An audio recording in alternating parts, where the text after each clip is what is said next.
Iran की बाजारों का हाल यह है, यानी ईरान में अगर आप कुछ सामान लेने जा रहे हैं तो लाखों रियाल लेकर जाना है अंडा और दूध खरीदने के लिए भी।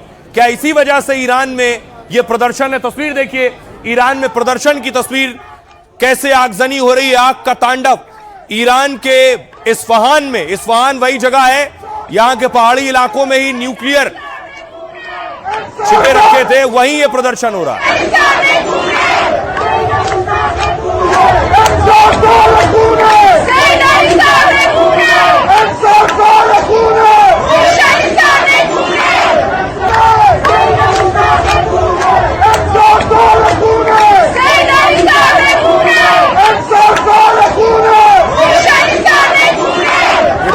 की तस्वीर आप देख रहे हैं, कहा जा रहा है महंगाई की वजह से है, लेकिन कोई कह रहा है इसमें अमेरिका का हाथ है। दूसरी तरफ देखिए, न सिर्फ आग बल्कि फायरिंग हो रही है, सड़कों पर गोलियां चल रही हैं। कहा जा रहा है प्रदर्शनकारी गोली चला रहे हैं, कहा जा रहा है पुलिस वाले गोली चला रहे हैं।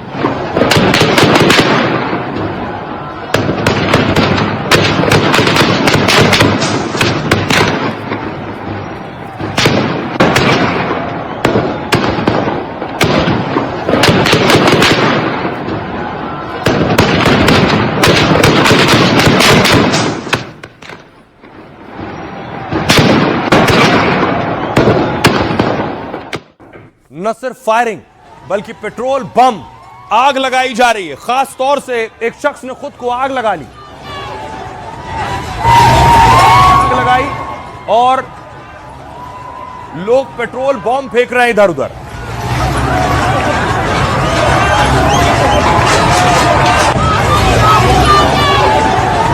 लोग धार्मिक स्थलों में घुसकर, मस्जिद के अंदर घुसकर आग लगा रहे हैं। यह मस्जिद की तस्वीर आप देख रहे हैं। क्या ये प्रदर्शनकारी हैं? क्या ये महंगाई की वजह से आगजनी कर रहे हैं?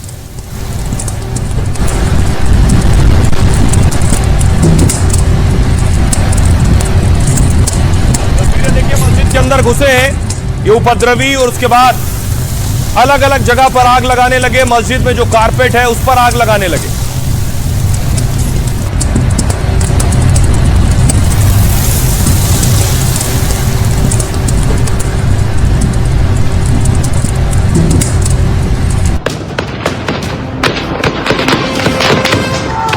ईरान की सड़कों पर बवाल मचा है, गोली, बंदूक और आग का तांडव है। लेकिन ईरान सिर्फ हिंसा ही नहीं, भयंकर महंगाई की भी चपेट में है। यहाँ लाखों में दूध, अंडा मिल रहा है। जूस पीना हो तो लाखों चुकाने पड़ेंगे। रोजमर्रा का सामान खरीदने जाएंगे तो जेब खाली हो जाएगी। जब किराना दुकान पर चीजों के भाव सुनेंगे तो पांव तले जमीन खिसक जाएगी। एनडीटीवी के लिए जमीर जाफरी ने ईरान से जो ग्राउंड रिपोर्ट भेजी वो चौंकाने वाली है। मस्का लिया है और साथ में अंडा लिया है और साथ में मैंने दूध लिया है। ये दूध जो है 3 किलो है। 282 रुपीज हुआ है। आप सोचें ईरान में महंगाई है या नहीं है। हिंदुस्तान में आपको ये सामान 200 से 300 रुपए में मिल जाएगा, लेकिन ईरान में लोग अंडा, दूध, मैदा और मस्का के लिए लाखों चुका रहे हैं। खमनेई के मुल्क में यह गुस्सा इसी कंगाल करती महंगाई के खिलाफ है जो अब तख्ता पलट वाले आंदोलन में बदल रहा है। और आपको जानकर ताज्जुब होगा ईरान में महंगाई का हाल क्या है। कल्पना करिए, बोरे में और बक्से में और बैग में पैसा लेकर जाना अगर कुछ खरीदना है। सच है ईरान का। एक अमेरिका का जो डॉलर है ईरान में 15 लाख रियाल हो जाता है। यानी $1 जो भारत में लगभग 90 रुपए है, ईरान का 15 लाख रियाल है। भारत का ₹1 ईरान में 12,600 रियाल हो जाता है। इसके अलावा बांग्लादेश का जो 1 टका है वो ईरान में 9,300 रियाल हो जाता है। इराक का 1 दिनार ईरान का 868 हो जाता है। नेपाल का ₹1 ईरान का 7,876 रियाल है। यह स्थिति है रियाल की। पाकिस्तान का ₹1 ईरान का 4,063 रियाल बन जाता है। यह है महंगाई। अब देखिए जरा, जब ₹1 लगभग 12,600 रियाल बन जाएगा तो अगर आप ₹7, ₹8 का अंडा लेने जाएंगे तो एक अंडा सोचिए कितने में मिलेगा। आपको दिखाता हूं, कीमत देखिए। अगर आप ईरान में पानी ले रहे हैं 1 लीटर पानी तो आपको 10,000 रियाल देने हैं। ईरान में अगर आप चाय पी रहे हैं एक कप, तो आपको 20,000 रियाल देने होंगे। 1 लीटर दूध के लिए आपको 30,000 रियाल देने होंगे। जूस पीने का मन है और जूस खरीदने जाएंगे सुपरमार्केट में, तो 50,000 रियाल खर्च करने होंगे। सैंडविच लेना है किसी रेस्टोरेंट में, 50,000 रियाल देने होंगे सैंडविच के लिए। फ्रेंच फ्राइज लेने हैं आपको, 30,000 रियाल खर्च करने पड़ेंगे। आइसक्रीम लेनी है तो 30,000 रियाल आपको खर्च करने पड़ेंगे। चीनी 1 किलो आपको लेनी है तो 80,000 रियाल आपको खर्च करने पड़ेंगे। हेयर कट कराना है तो 1 लाख रियाल खर्चने होंगे। इंटरनेट कैफे 1 घंटे के लिए 5 लाख रियाल आपको देने होंगे। यह है वहां की सिचुएशन और स्थिति। ये देखिए मेरे पास एक नोट है, ये जो आप नोट देख रहे हैं ये ईरान का 1 लाख रुपए है। और दूसरी तरफ तस्वीर देखिए, इस नोट में जो आप तस्वीर देख रहे हैं ये तस्वीर वहां के सुप्रीम लीडर रहे खुमैनी की है। ये 1 लाख का नोट है। भारत में 500 रुपए से ज्यादा का नोट चलता नहीं, लेकिन ईरान में 1 लाख रुपए का, 1 लाख रियाल का नोट चलता है। रुपया भारत में है, वहां रियाल है। 1 लाख रियाल का नोट चलता है। यह है स्थिति, क्योंकि नोट बड़ा बनाना पड़ता है क्योंकि महंगाई बहुत ज्यादा है। अब वहां से जरा रिपोर्ट देखिए हमारी। ईरान में महंगाई बहुत हो गई है, तो मैं शॉप में आया हूँ। तो ये शॉप में सब सामान है। मैंने जो है मैदा खरीदा है आधा किलो का, और मस्का लिया है, और साथ में अंडा लिया है, और ये अंडा है, और साथ में मैंने दूध लिया है। ये दूध जो है 3 किलो है। देखते हैं कितना बिल होता है, और आप अंदाज़ा लगा सकते हैं कि ईरान में महंगाई कितनी है। हाँ, कुल चेक शुरू होगा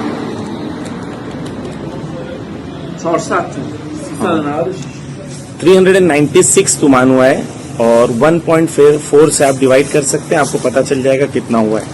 तो 1.4 से डिवाइड करेंगे तो 282 रुपीज हुआ है। आप सोचें ईरान में महंगाई है या नहीं है। अब आपको दिखाऊं, आपने देखी रिपोर्ट ईरान से। दूसरी तरफ देखिए, ईरान में प्रदर्शन खमनेई के खिलाफ भी हो रहे हैं और खमनेई के हक में भी हो रहे हैं। ये उनके खिलाफ प्रदर्शन हो रहा है।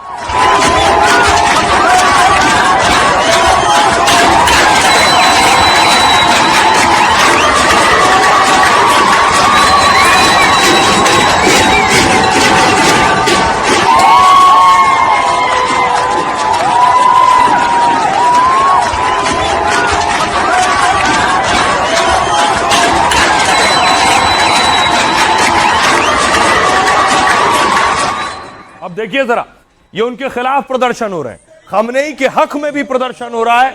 उनके हक में भी ईरान में लोग सड़कों पर उतरे और प्रोटेस्ट कर रहे हैं।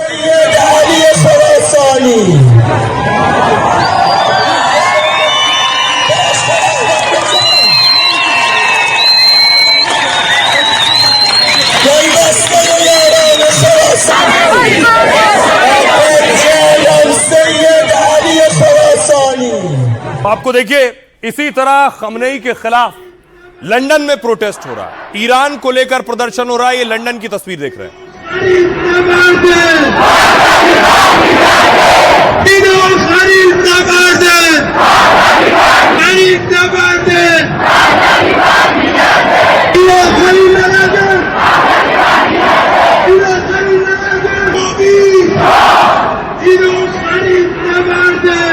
और जब चारों तरफ प्रोटेस्ट हो रहा है, प्रदर्शन हो रहा है, तो आज ईरान के राष्ट्रपति खुद सड़कों पर उतरे प्रदर्शन में शामिल होने के लिए।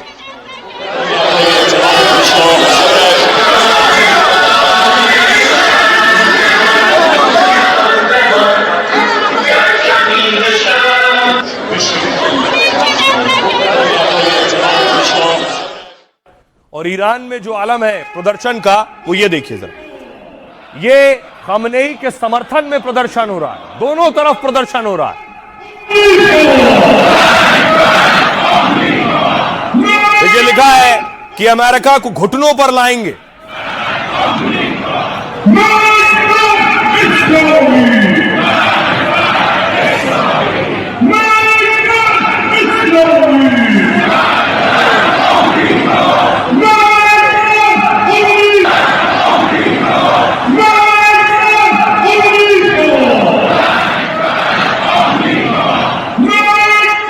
अब देखिए जरा, ट्रंप आखिर क्या कुछ बड़ा करने वाले हैं? ट्रंप ने बहुत जरूरी ऑर्डर अमेरिका के लोगों को दिया है जो ईरान में रहते हैं। ईरान में अमेरिका के दूतावास ने दिशा निर्देश जारी किए जिसमें जितना जल्दी हो सके कहा गया ईरान फौरन छोड़ दो। कहा ईरान में बढ़ते विरोध प्रदर्शन और हिंसक रूप ले सकते हैं। सड़कें बंद कर दी गई हैं, पब्लिक ट्रांसपोर्ट और इंटरनेट बैन है। एयरलाइंस अब ईरान से आने जाने वाली उड़ानें रद्द कर रही। इंटरनेट की परेशानी के लिए तैयार रहो और वैकल्पिक योजनाओं बनाओ। ईरान से सड़क के रास्ते आर्मेनिया या तुर्की जाने की तैयारी कीजिए। अमेरिका के बाद स्वीडन भी ईरान से अपने नागरिकों को निकाल रहा है। एडवाइजरी जारी कर स्वीडिश नागरिकों को ईरान छोड़ने के लिए कहा गया है और इसी अंदाजा इससे लगाया जा रहा है कि ईरान में बड़ा हमला हो सकता है क्योंकि इजरायली मीडिया ने ईरान के पास हवाई मूवमेंट का दावा किया। कहा अमेरिकी जेट ईरानी एयर स्पेस के पास उड़ान भरते देखे गए। इनमें हवा में ईंधन भरने वाले जहाज और B-252 बॉम्बर भी शामिल है। इजरायली मीडिया ने कहा इन एयरक्राफ्ट ने कतर बेस से उड़ान भरी है। दरअसल अमेरिकी अफसरों ने ट्रंप को हमले के विकल्पों पर ब्रीफ किया है जिसमें B-2 बॉम्बर से ईरान में बंकर बस्टर बम दागने का विकल्प भी है। व्हाइट हाउस ने कहा ईरान की ओर से हमें बातचीत का संदेश मिला है। प्रवक्ता ने कहा राष्ट्रपति ट्रंप सभी संभावनाओं पर विचार कर रहे हैं। सुनिए जरा व्हाइट हाउस के प्रवक्ता क्या कह रहे हैं। I think one thing President Trump is Iran अगर बात करना चाहता है तो भी इस मामले में राष्ट्रपति ट्रंप बहुत अच्छे हैं। वो हमेशा मुद्दों को बातचीत की टेबल पर रखते हैं। हवाई हमले उन कई विकल्पों में से एक होंगे जो ट्रंप के सामने मौजूद है। हालांकि कूटनीति हमेशा उनके लिए पहला विकल्प होती है। options on the table and airstrikes would be. Iran कोई युद्ध नहीं चाहता, लेकिन हम किसी भी स्थिति के लिए तैयार हैं। इस बार पहले की तुलना में ज्यादा तैयारी के साथ खड़े हैं। दुश्मन अपने कदमों को भाप नहीं पा रहा है, जबकि हम बातचीत के लिए तैयार हैं। लेकिन बातचीत होगी तो आपसी सम्मान, गरिमा और अपने देश के हितों को देखते हुए होगी। और इस बीच बड़ी खबर आ रही है, आपको बता दें ईरान को लेकर ट्रंप का बड़ा बयान सामने आया है। ईरान को जल्द मदद पहुंचने वाली है। ट्रंप ये कह रहे हैं ईरान के प्रदर्शनकारियों को ट्रंप का संदेश है, मैंने सारी मीटिंग रद्द कर दी है। ट्रंप ने कहा कि हथियारों को बड़ी कीमत चुकानी होगी। यानी ट्रंप कह रहे हैं कि मदद पहुंचने वाली है, हथियारों को बड़ी कीमत चुकानी होगी। क्या ट्रंप आज रात कुछ बड़ा करने वाले हैं? सवाल यह है और वो बड़ा क्या होगा। आपको बताऊं कि क्या जो कुछ ईरान में हो रहा है उसमें अमेरिका और इजराइल का हाथ है। पिछले दिनों एक मोसाद का एजेंट पकड़ा ईरान ने और उसके पास से ये सारे हथियार भी मिले थे। वो ईरान में क्या कर रहा था, सवाल ये।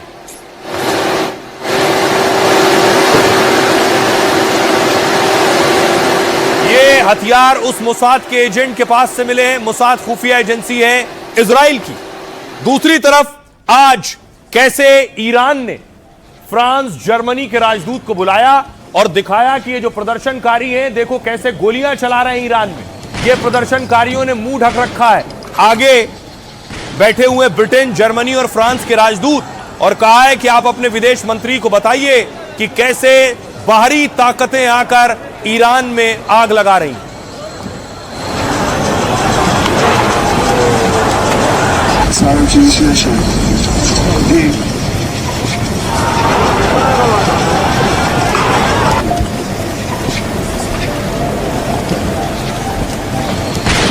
और आपको बताऊं क्या वाकई अमेरिका और इजराइल का हाथ ईरान में हो सकता है?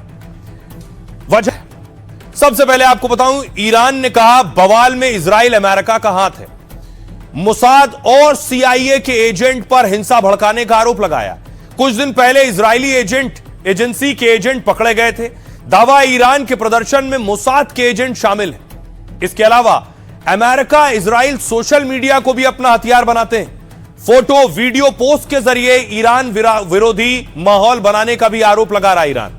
दुनिया भर के सोशल मीडिया पर ईरान विरोधी कंटेंट की भरमार है, जिसके जरिए यह बता रहे हैं कि ईरान में सब सरकार विरोधी हैं। इसके अलावा ईरान के निर्वासित crown prince Reza Pahlavi America में रहते हैं। लगातार वहां से सोशल मीडिया के जरिए प्रदर्शन करवा रहे हैं, क्योंकि रोजाना पहलवी के लोगों से अपील करते हैं वीडियो बनाकर। रजा पहलवी खमनेई का तख्ता पलटकर सत्ता संभालना चाहते हैं और इस काम में उन्हें अमेरिकी राष्ट्रपति का भी समर्थन मिल रहा है। आपको याद होगा अमेरिका ने पहली बार नहीं किया, इससे पहले भी अमेरिका पहले भी कई देशों में इसी तरह से अपने लोग बिठा चुका है। इराक से सद्दाम हुसैन का तख्ता पलटकर इयाद अल्लावी को बिठाया गया। 2003 में अंतरिम पीएम बने अल्लावी अमेरिका समर्थित माने जाते हैं। दूर मत जाइए, 2024 में सीरिया में राष्ट्रपति बशर अल असद का तख्ता पलट हुआ, जिसके बाद उग्रवादी नेता अहमद अल शरा अंतरिम राष्ट्रपति बने, जो व्हाइट हाउस में ट्रंप से मिले और उन पर लगा बैन भी हट गया। इससे कुछ वक्त पहले कुछ ऐसा ही आरोप बांग्लादेश में हसीना के तख्ता पलट पर लगता है। कहते हैं अमेरिका ने ही मोहम्मद यूनुस को गद्दी पर बिठाया था। तो ये सारे उदाहरण हमारे सामने हैं जो इशारा कर रहे हैं कि क्या अमेरिका दूसरे मुल्कों में ऐसा दखल देता है। सुनिए जरा जमीर जाफरी जो ग्राउंड पर मौजूद हैं, जो दिखा रहे हैं कि खमनेई के समर्थन में भी प्रदर्शन हो रहा है। एनडीटीवी के तमाम व्यूअर्स को आदाब और नमस्ते। मैं इस वक्त शहर मुकद्दस कुम में हूं। 12 जनवरी है आज और एक बहुत बड़ी रैली निकली है रहबर मुअज्जम हजरत आयतुल्लाह खामेनाई के सपोर्ट में, ईरान के सपोर्ट में। अगर आप देखें हजारों लाखों की तादाद में यहाँ लोग यूनाइटेड हैं। सबका एक ही पैगाम है, पैगाम यह है लब्बैक या खामेनाई, लब्बैक या खामेनाई। यानी जो वेस्टर्न प्रोपोगेंडा ईरान को और ईरान को टुकड़ों में बांटना चाहता था, कह रहा था कि ईरान की पब्लिक गवर्नमेंट के मुखालिफत में है, ये तमाम लोग आके एक नारा एक परचम के तहत कह रहे हैं हम सब ईरानी हैं, हम सब रहबर मुअज्जम के सिपाही हैं। और अमेरिका और इसराइल को एक ही पैगाम है, मुर्दाबाद अमेरिका, इसराइल मुर्दाबाद। अगर आप देखें लाखों की तादाद में जहां तक आपकी नजरें जाएंगी सिर्फ और सिर्फ आपको लोग नजर आएंगे, एक नारा नजर आएगा। और जो सबसे खूबसूरत नारा है वो इन लोगों का नारा है हैदर हैदर। यानी बताना चाहते हैं कि इसराइलियों को तारीख में अगर किसी ने हराया था तो अमीरुल मोमिनीन अली इब्न अबी तालिब ने हराया था, और आज भी अगर इनसे कोई मुकाबला कर रहा है तो अली वाले कर रहे हैं। और ये तमाम जो परचम हैं, ये तमाम सरबाज जो हैं वो रहबर मुअज्जम हजरत आयतुल्लाह खामेनाई के सिपाही हैं। एक तरफ खमनेई के खिलाफ प्रदर्शन हो रहा है, एक तरफ हक में भी लोग हैं। ये बता रहा है कि दोनों तरफ की तस्वीरें सामने आ रही हैं। लेकिन सोशल मीडिया पर जो चल रहा है, जो वायरल हो रहा है, क्या वो प्रोपेगेंडा का हिस्सा है या वो रियलिटी है? इस तरह की बहुत सी तस्वीरें आपने देखी होंगी कि लड़कियां तस्वीरें जला रही हैं, लोग तस्वीरें जला रहे हैं। इसमें एआई वीडियो भी है, इसमें वो लोग भी हैं जिनका ईरान से कोई ताल्लुक नहीं, इसमें वो लोग भी हैं जो अमेरिका, इजराइल और दूसरे देशों में रहते हैं, वो भी ये तस्वीरें जारी कर रहे हैं। तो सवाल उठ रहा है क्या ये किसी प्रोपेगेंडा का हिस्सा है या फिर ये सच है, लोगों में गुस्सा है वही निकलकर सामने आ रहा है। खमनेई की तस्वीरें जला रहे हैं, लोगों को आप देख रहे हैं। खुमैनी के जो पोस्टर हैं वो भी तस्वीरें सामने आ रही हैं। कोई आज शख्स आता है, तेल छिड़कता है और उसके बाद उसमें आग लगा देता है। ऐसी बहुत सी पुरानी तस्वीरें भी सोशल मीडिया पर वायरल की जा रही हैं, जिसके जरिए बताया जा रहा है देखो कितना गुस्सा है और लोग जगह जगह आग लगा रहे हैं।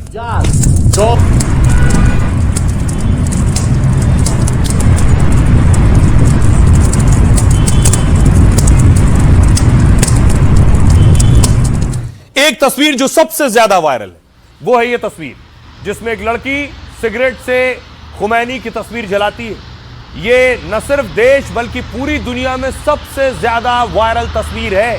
कहा जा रहा है कि महिलाओं में गुस्सा है, खुमैनी के खिलाफ गुस्सा है। बेशक गुस्सा हो सकता है, लेकिन इस महिला का खमनेई से कोई ताल्लुक नहीं है, ना ईरान से कोई ताल्लुक। ये जिस महिला को आप देख रहे हैं, दावा किया जा रहा है कि ये इसका ताल्लुक इजराइल से है, कनाडा से है। यह अकाउंट आप देख रहे हैं, इस लड़की का यह अकाउंट है और जिसमें साफ लिखा है इसका ताल्लुक है कनाडा से।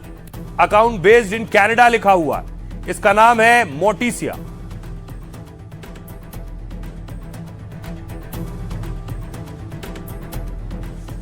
अब मैं आपको बताऊं कि आखिर अमेरिका और इजराइल जब भी किसी देश से युद्ध की स्थिति में होते हैं तो वो सिर्फ हथियारों और गोला बारूद से नहीं लड़ते, बल्कि वो सोशल मीडिया पर भी एक गुप्त जंग छिड़ते हैं, जिससे एक नजरिया बनता है और वो नजरिया पूरी दुनिया में उस देश के खिलाफ बनता है। दुश्मन की सत्ता के खिलाफ नैरेटिव बनाया जाता है। दावा है ईरान के खिलाफ भी अमेरिका और इजराइल ऐसे ही साइबर वॉर में लगे हैं। उसके उदाहरण के लिए ये तस्वीर देखिए, क्योंकि ईरान को लेकर यह तस्वीर सबसे ज्यादा वायरल हो रही है, जिसमें लड़की ईरानी सुप्रीम लीडर अयातुल्लाह खामनेई की तस्वीर को जलाकर उससे सिगरेट सुलगा रही है। कई सोशल मीडिया अकाउंट से यह तस्वीर साझा हो रही है। और ऐसा दिखाया जा रहा है कि यह लड़की ईरान की किसी जगह पर खमनेई की तस्वीर में आग लगा रही है। लेकिन जब इसकी पड़ताल की गई तो वीडियो को लेकर पोस्ट करने वाली लड़की का प्रोफाइल देखा गया, तब पता चला कि इस लड़की का नाम है मार्टिशिया एडम्स, जो ईरान की है ही नहीं बल्कि ये एक यहूदी है। यहूदी बताई जाती है, जिसका सोशल मीडिया अकाउंट लोकेशन इसमें कनाडा बताया जा रहा है। यानी यह कहना कि यह ईरानी लड़की है और खमनेई के खिलाफ ईरान में खड़े होकर इस तरह के प्रदर्शन कर रही है, वो गलत है। अब अगली तस्वीर देखिए। इस तस्वीर में भी खमनेई के पोस्टर को आग लगाने वाली पोस्ट की गई, लेकिन यह अकाउंट की लोकेशन फ्रांस की है। अब अगली तस्वीर देखिए। डॉटर्स ऑफ पर्शिया नाम से बने अकाउंट ने प्रदर्शन की फोटो पोस्ट की, जबकि इस अकाउंट की पड़ताल की तो पता चला यह यूरोप से चलता है। ऐसी ही ये तस्वीरें एमिली नाम के अकाउंट से पोस्ट हुई हैं, लेकिन यह अकाउंट इजराइल से चलता है। तो इस तरह के बहुत से ऐसे वॉर जो लड़े जाते हैं और जीते जाते हैं, न सिर्फ वो हथियारों से बल्कि नजरिया बनाकर भी। हमारे साथ साइबर एक्सपर्ट जुड़ रहे हैं पवन दुग्गल साहब। पवन दुग्गल साहब, मेरा सवाल आपसे ये कि क्या सोशल मीडिया पर जो हम देख रहे हैं बहुत सी फेक चीजें चलाई जाती हैं, एक माहौल बनाने के लिए उस देश के खिलाफ, ऐसा भी होता है क्या? साइबर वॉर आज हर कंट्री के एमिनेशन में एक बहुत इंपॉर्टेंट आर्सेनल का पॉइंट है। अब सवाल यह है कि इन तरह के साइबर आक्रमणों को डिटेक्ट करना थोड़ा मुश्किल हो जाता है और अल्टीमेटली उसको इफेक्टिवली पॉइंट आउट करें टू द राइट सोर्स, उसके लिए भी दिक्कत आ जाती है। तो अकाउंटेबिलिटी अक्सर नहीं हो पाती, तो सबूत अक्सर सामने नहीं आते। इसका ये तात्पर्य नहीं है कि जो सॉवरेन गवर्नमेंट्स हैं वो साइबर वॉरफेयर के महत्व को नहीं जानती। इनफैक्ट आजकल बहुत सी सॉवरेन गवर्नमेंट्स तो डार्कनेट पर जाकर भी डार्कनेट के फोर्सेस का इस्तेमाल करती हैं, ताकि कहीं ना कहीं उन्हें इस तरह की जो साइबर युद्ध एक्टिविटीज हैं उसमें सफलता मिल सके। जी जी, बहुत बहुत शुक्रिया इस बातचीत के लिए। अब सवाल यह है कि आखिर ट्रंप अब क्या करने जा रहे हैं? ट्रंप ने कुछ वक्त पहले ट्वीट किया और कहा प्रदर्शनकारियों परेशान मत हो, मदद रास्ते में है, मदद पहुंचने वाली है। किस तरह की मदद है? लेकिन ट्रंप जो बैठकें कर रहे हैं वो ये कि जो भी ईरान के साथ होगा ट्रंप उनके खिलाफ होंगे।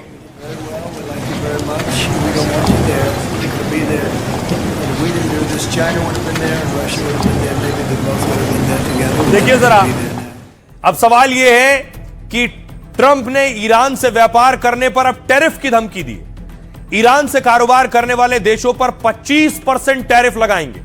भारत पर भी ईरान से व्यापार पर 25% टैरिफ लग सकता है, क्योंकि ईरान से भारत के रणनीतिक और व्यापारिक संबंध है। अगर ट्रंप भारत पर 25% टैरिफ लगाते हैं तो यह कुल 75% हो जाएगा। आपको बताऊं कि भारत और ईरान में कितना व्यापार है। पिछले वित्त वर्ष में भारत ईरान में करीब 15,000 करोड़ का व्यापार था। भारत ने ईरान को करीब 11,000 करोड़ का सामान निर्यात किया, और जबकि भारत ने ईरान से 3600 करोड़ का सामान मंगवाया। ईरान से क्या क्या लेता है और क्या भेजता है भारत? आपको बताऊं, ईरान से चावल, चाय, चीनी, दवाएं सप्लाई होती हैं। साथ ही इलेक्ट्रिकल मशीनरी भी भारत ईरान को बेचता है। ईरान से भारत सूखे मेवे, केमिकल और कांच के प्रोडक्ट खरीदता है। और बड़ी चीज, चावल। भारत के लिए ईरान एक बहुत बड़ा बासमती चावल का मार्केट है। मौजूदा वित्त वर्ष में अप्रैल से नवंबर तक 4,225 करोड़ का बासमती भेजा है। भारत ने ईरान को करीब 6 लाख मीट्रिक टन बासमती चावल भेजा था। लेकिन मौजूदा हालात से बासमती की सप्लाई पर असर पड़ रहा है। इसकी वजह से भारत में बासमती चावल की कीमतें कम हो रही। बासमती चावल के भाव 5 से 10 रुपए प्रति किलो कम हो गए हैं। सुनिए जरा, इस पर अब एक्सपर्ट्स क्या कह रहे हैं, भारत पर क्या असर होगा? ट्रंप द्वारा घोषित टैरिफ से भारत भी सीधे तौर पर प्रभावित है, क्योंकि भारत ईरान का एक प्रमुख व्यापारिक साझेदार है। ईरान भारत को रूस से जोड़ने वाले अत्यंत महत्वपूर्ण अंतर्राष्ट्रीय उत्तर दक्षिण परिवहन गलियारे का एक प्रमुख केंद्र है। इस लिहाज से हमें आगे क्या होता है, इस पर सावधानी पूर्वक नजर रखनी होगी। Trump is exercising pressure on the current